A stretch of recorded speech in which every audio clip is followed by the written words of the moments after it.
Si vous êtes quelque part, on vous enseigne qu'en dehors de Jésus, vous pouvez aller au ciel, quittez. Même si c'est votre oncle qui est le pasteur. Même si c'est le mari de votre tante qui est le visionnaire de l'assemblée. Partez. Il y a la mort dans le pot. Il y a la mort dans la barque.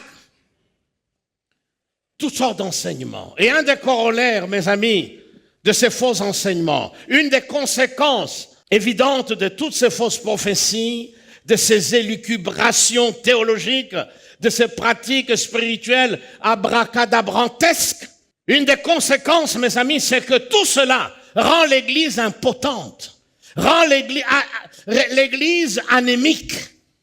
Ainsi, l'Église se retrouve sans puissance. Voilà pourquoi les gens qui sont dans toutes sortes de loges mystiques peuvent venir ici, se sentir à l'aise, et même chanter avec nous, et même draguer des filles au milieu de nous, et même draguer des hommes parmi nous. Il y a aussi des femmes qui draguent, hein? Voyez?